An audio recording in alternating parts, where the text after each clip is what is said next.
Hi there, this is Jonathan Ginsberg. I'm a Social Security disability attorney.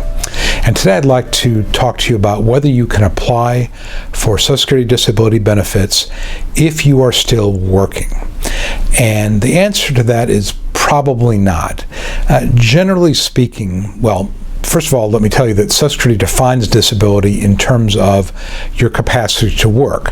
And they have what they call a 5-step sequential evaluation process. And step one of that, and it's basically 5 questions to ask. And if you answer them the right way, then you're disabled. Step one of that is, are you now working? Because again, Social Security defines disability in terms of your capacity to work. Does your medical condition leave you without the capacity to perform what they call substantial gainful activity, which is equivalent to full-time work or full-time volunteer work?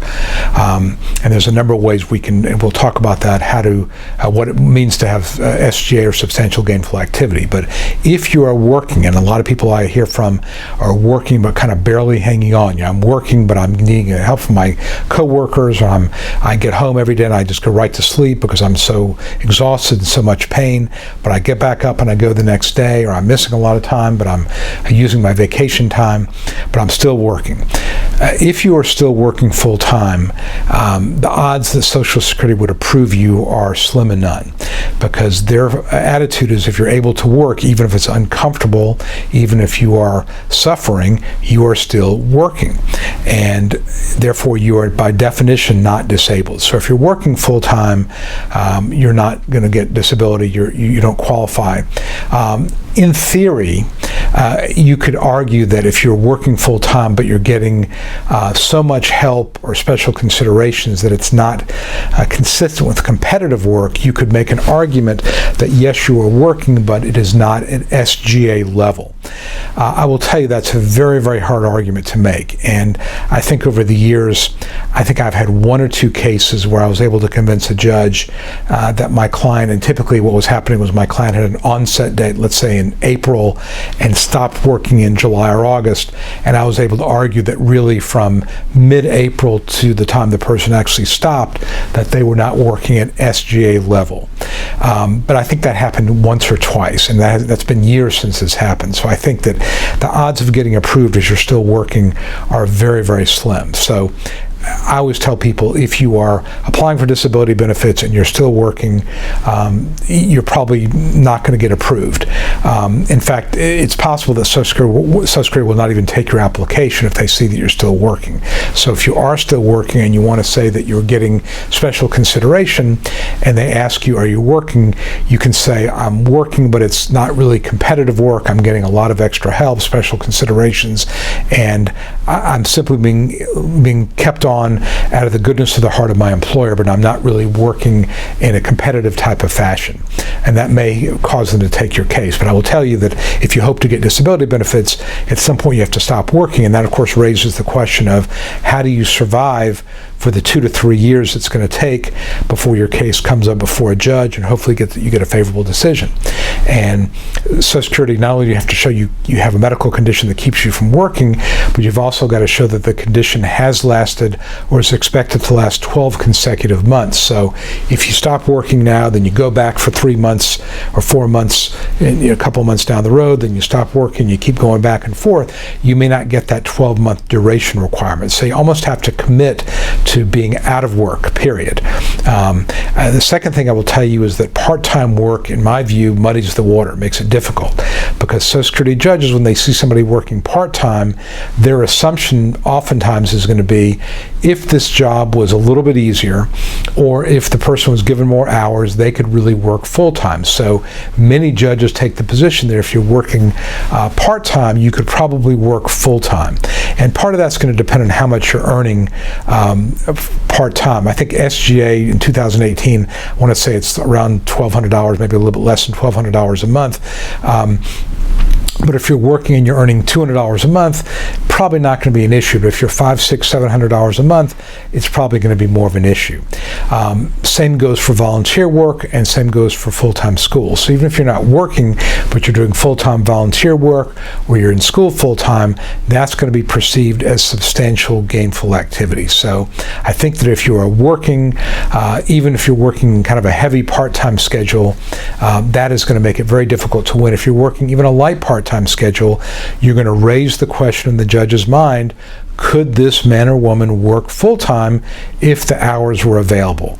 And sometimes you can get past it and sometimes you can't. But given that we're in an age where we don't know who the judge is going to be, some judges are much more reasonable than others, you may get a judge who feels like, well, if you can work part-time, then I'm not going to even consider you for disability because you really probably could work. So I think that, if you want to increase your chances the most at winning, you need to be not working at all. Now again, I think work attempts can be helpful. Something that's lasting less than 3 months and that you failed at that, that's not going to hurt you. But if you're working kind of a consistent part-time job, my view is that's going to probably hurt you. So I don't think you can really work and go for disability. I think part-time work is a problem.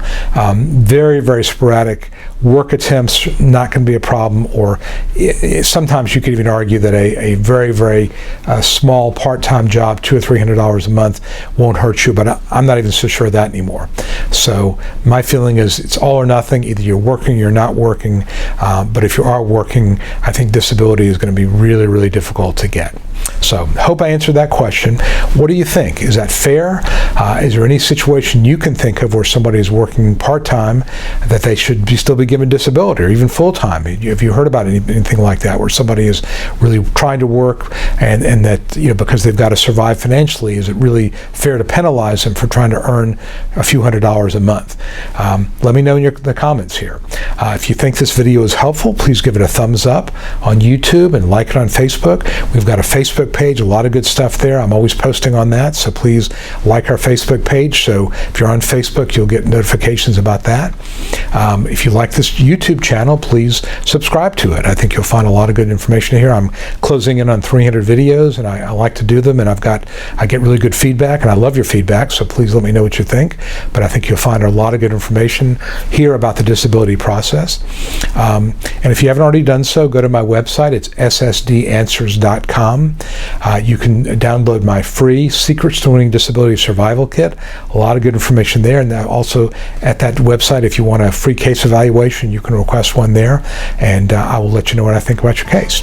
So hope this has been helpful. Again, my name is Jonathan Ginsberg. I'm a Social Security disability attorney, and I do wish you the best. Thanks a lot. Hi, this is Jonathan Ginsberg, and I hope you found this video helpful. If you'd like to know more about how to win your Social Security disability case, I'd like to invite you to download my Secrets to Getting Approved Early Survival Kit that I created just for people like you. Currently, I'm making the survival kit available at no cost, and I encourage you to grab your copy now. Some of the topics I cover include: how do I know if I have a case? Is it the right time for me to file my claim? 9 common mistakes that can doom your case. The 3 must-have arguments you use to win your case. And a topic that every disability claimant wants to know: how to avoid trick questions from the judge. If you or a loved one need to win Social Security disability benefits, you'll find the survival kit essential reading. Download your survival kit right now and at no cost. Just visit ssdanswers.com/survival and sign up. It's that easy. Please act now. And as always, I wish you the best.